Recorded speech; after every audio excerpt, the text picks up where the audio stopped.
Joining a professional body has never been more important. Join thousands of other professionals just like you who are getting ahead with CIHT membership. Go to the CIHT website and discover exclusive resources and why the leaders and future leaders of the sector are members with CIHT. Welcome to CIHT Podcasts. In 2019, the Welsh Government said that 20 miles per hour should be the default speed limit for residential areas. They established a task force to identify the practical actions needed to implement this change.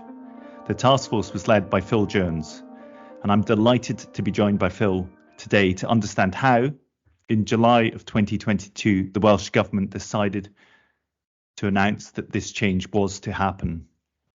We will learn about Phil's career journey and what led him to being one of the instrumental voices in getting this change implemented in Wales. So, welcome to Transport Talks from CIHT. I'm your host, Justin Ward. So welcome, Phil. Can you describe, just set this in context, your own career journey and background? Sure. Hi, Justin, and good to be on the podcast. So, yeah, it's been quite a journey. I started out as a civil engineer, humble civil engineer working for Atkins, working on all kinds of major construction projects, power stations, tunnels. I even was on site helping to build a coal mine in Yorkshire when those were in fashion. And but I guess over the course of my career, I moved from there into what might be called, I suppose, then back in the day, municipal engineering, local roads and drainage, and did a lot of work on that, found that very interesting. And then I began to kind of move into more traffic and transport planning partway through my career. I always had a passion for that. There's something about movement and the way cities and places function in a sort of transport point of view always attracted me more than I think the physical construction of things. So that was how I kind of moved into that. And from there into development, and then I began to realize the impact that highways and traffic have on places. So I became very interested in urban design. And all through that, I guess I've always had an interest in active travel as well, and sustainability. I guess what kind of drives me is how can transport planners and engineers make the world a better place rather than just building infrastructure? And it's interesting, about the passion for active travel there. Was this partly the inspirational catalyst that led you to found PJA? It was really, it was just, I reached that point in my career in my 40s, and I was working for a big PLC at the time. And I guess I kind of looked around and thought, hang on, I'm doing this for the benefit of a lot of other people. Have I got it in me to make the leap? I already had a lot of clients individually, and just thought, I just got this ambition to be independent, to play on my own furrow, as it were. And I just thought, well, I'll give it a go. If it doesn't work, I can get a job. There's always a job to fall back on.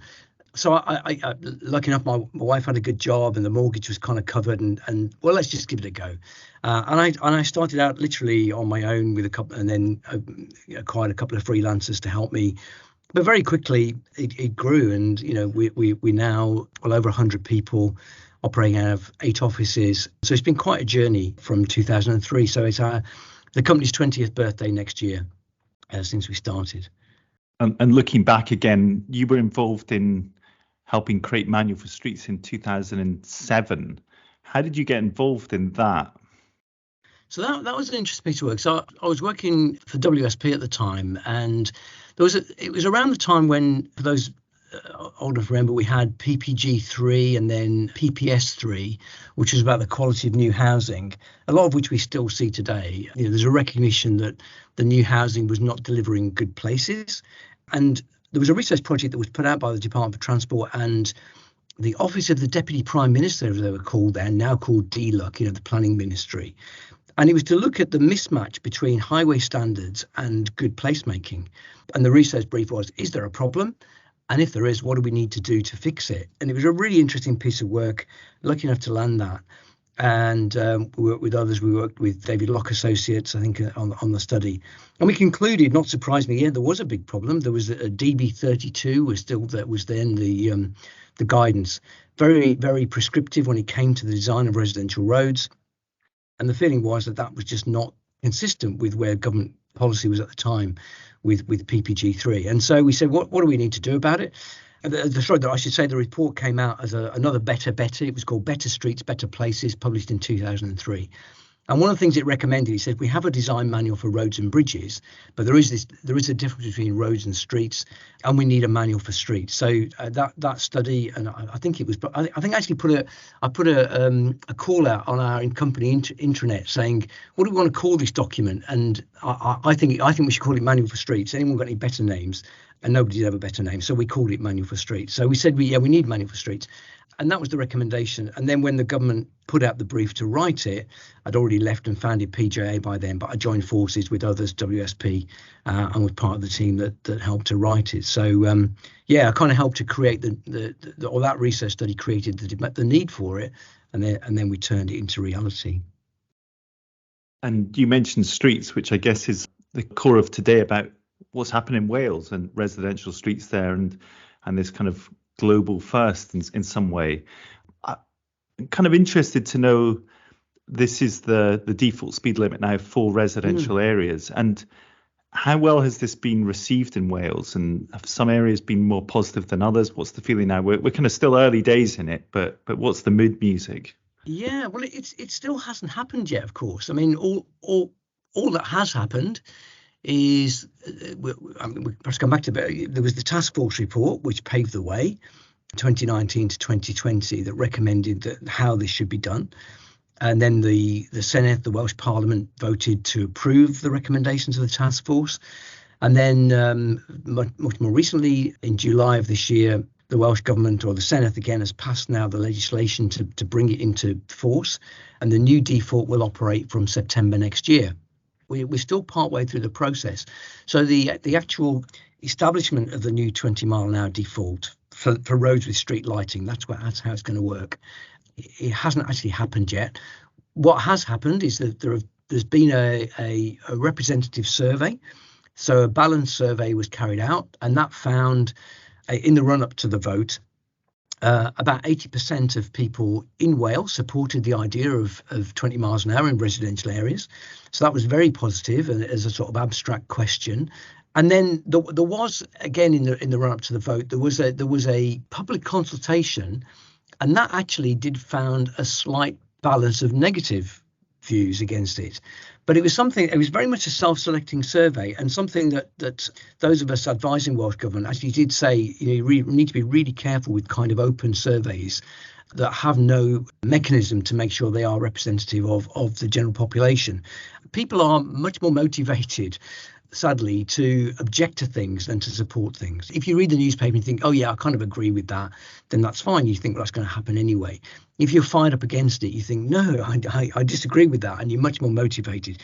So the fact it was very balanced, kind of 52-48, where we heard that before, against it. I don't think we should take that as representative. And the more balanced survey was much more positive. Since then, there have been eight settlements that have tested this out, and some people have called them trials. And the idea was, or they got the impression that they were being done to see whether this worked. Actually, that wasn't the case. They were really called pilots, and they were there to pilot the methodology, not to test whether government should do this, but to say, again, how should it be done? Which streets should be included? How should the consultation go? How should the enforcement go? And learn lessons from that for the national rollout that's going to happen from September. Now, those 8 settlements, they range in size from quite small villages like St Dogmiles in Pembrokeshire, which is about a couple of thousand people, to market towns like Abergavenny, Buckley in North Wales, Sevenside in South Wales, and then parts of large cities, Llanelli, Cardiff.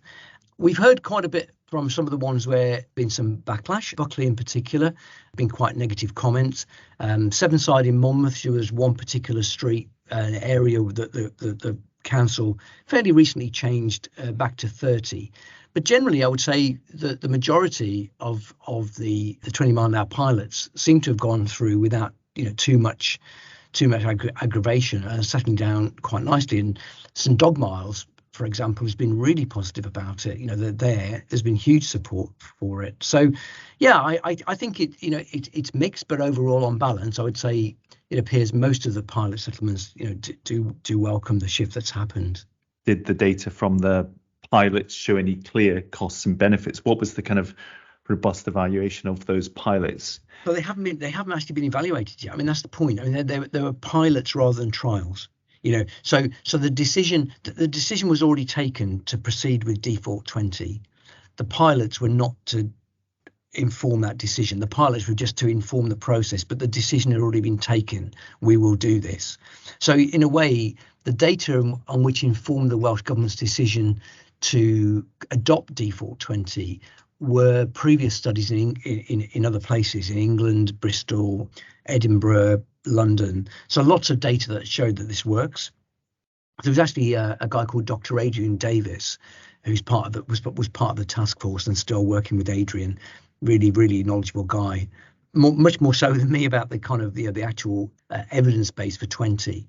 And he wrote a paper for Welsh Government that actually preceded the task force. So they already had the information. They'd already made the decision in principle. We want to do this. Now we want to know how it can be done.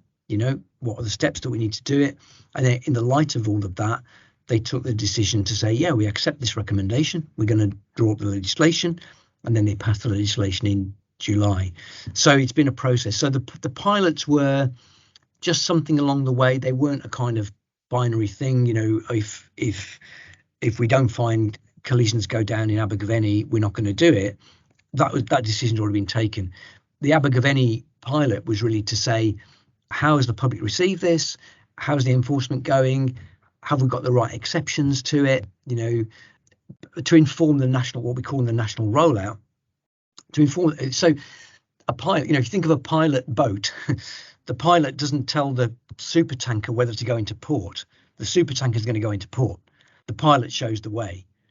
That's what the pilot schemes are for. It was to show the way, not to say whether to do this or not. So but there's been a lot of misunderstanding about that. I think some people in some of the pilots have said, well, how can you possibly go ahead because you don't know whether this has worked? Well, that decision was taken on the basis of something else. The pilots are there to inform how we do this. The decision to do it has been taken already. So in effect, there was a lot of evidence before, and that informed the decision. And then it's actually the kind of measures, like we said at the start, the measures to implement it, not the validity of that decision or the kind of rationale for that decision. Exactly so. So in the task force report, you'll see there is a chapter 3, which is called the case for change. And so we felt that even though we were not asked to say whether it should be done, we felt for completeness we should just set out, what is the case for change. And that was really a summary of evidence that had been presented to Welsh Government before. But it set out quite clearly, why this is a good idea. But the principal point of the task force report was to say, okay, but how do we do it? Basically, what's the mechanism and does the mechanism work, and what the implications. So it spelled out all implications, like, don't forget, you're going to have to write a Welsh addendum to the Highway Code. You will have to embark on a big comms campaign. This is a big step. It will take a lot of effort to do this. It can be done, but this is what you'll need to do it. Yeah. Thanks for clarifying that. And from the task force, obviously public opinion's a key thing for any politician, but data is also a key thing behind policy making. And was it road casualties that was kind of the key determinant of them backing the change? I know that the wording was interesting because it was along the lines of, we want to do this, but we just need to know how to do this in some respects. But obviously there's a process that actually that might not result in it happening. But was road casualties one of the key elements, or was it something else? It is about road casualties, yeah. And as you say, the task force, and I was very clear about that. The task force, when the task force was set up by Lee Waters, the Deputy Minister for Climate Change, he didn't ask us to say should Welsh Government do this. It was interesting. It was part of Mark Drakeford, the First Minister of Wales. When he stood to become Labour leader and therefore First Minister, establishing 20 miles an hour in residential areas was part of his personal manifesto for the job. So he was always committed to it. And Lee Waters, his minister, was again personally committed to it. And I think they had looked at this over a number of years and were absolutely convinced by the casualties. But also, I think what you might call in kind of jargon terms livability, but just making communities nicer places to live. It's really interesting that there's a very nice program that's actually been made about St Dog Miles by Irish TV. Interestingly, Ireland is now also thinking about establishing a 30-kilometre default speed limit for urban areas. And they sent a film crew over recently to interview people in St Dog Miles. And they talk a bit about road safety, but of course, you don't really see many accidents. Thankfully, they are still quite rare things. But what you do perceive on a daily basis is that kind of fear of traffic, and the fact that it means that parents are not willing to let their children walk to school. It means that people perhaps don't spend so much time out on the street walking and meeting their neighbours and getting to know one another. And noise levels go down, so they sleep better. So it's really about just claiming back streets and urban areas from that car dominance. I think it's just it's a relatively small change, but it's an important one, partly because it's extremely good value for money. You don't have to spend huge amounts of money on engineering and changing the streetscapes. You can do that, and that's great if you can afford to do that. But as a starting point, it's a very simple thing, but it's quite a powerful statement of what we think the normal behavior is. What do we think is the right behavior of drivers within our communities? So I think that's very much the driver. Road safety first, but a very close second, all these other benefits. And you mentioned the sort of personal interest from Mark Drakeford and that, almost like a personal manifesto there. Personally, what does it mean to you then? Yeah, well, it's funny. I was actually, I guess, before I really got involved in do a lot of work on 20, I think I was a bit of a 20 mile an hour skeptic, to be honest. I'd read the reports of Atkins and others that have been done for DFT, and this view that, oh well, yes, if you only put a few signs up, it only makes 1 or 2 miles an hour difference. And I think as I've looked at the evidence, I've become more and more convinced. I think and I think part of it is having the boldness and the willingness to change larger areas to become 20. If we accept that 30 is this kind of norm, and it's been the norm since I think 1934, 30 was introduced as the national speed limit. We've all grown up with that as being 30, but who chose 30? Well, I don't know what work was done in the 1930s to choose that as the speed. But we've all become normalised. But actually, given the fact that a lot of people do exceed the limit, whether it's 30 or 40, it's actually quite fast. If you're stood on a road and a car comes past you doing 34, 35 miles an hour, that and if you're walking or cycling or crossing the road, it's a pretty scary thing. So we become kind of normalized to it. What we were doing, I think, for a long time, because it was so normalized, the way we said 20, it was very much the exception. And yeah, we can do it around schools and we can do it around sort of historic centres, but very small areas. And if we only make a small area 20, then you're almost in a car, you're through it very quickly. It doesn't have very much psychological effect. Therefore, the research that was done on that said actually it makes a very small difference. Those places like Portsmouth, Bristol, London, that have had the courage to do it over much wider areas, are seeing much greater reductions in speed. And that's what we're seeing from some of the pilots in Wales now, where 4 or 5 miles an hour difference is the norm. We did some work in Faversham in Kent, again, where we're seeing quite significant differences. And what we also know is that you only need a small change in speed. Around 1 mile an hour tends to make, on average, about 5 or 6% reduction in collisions. So for me now, it's not about compliance. It's not about, we put this speed limit up, and if people aren't doing 20, it's failed. If we put it up and we reduce speeds by 3, 4, 5 miles an hour, to me, that's a very, very good outcome, and a very good value for money outcome.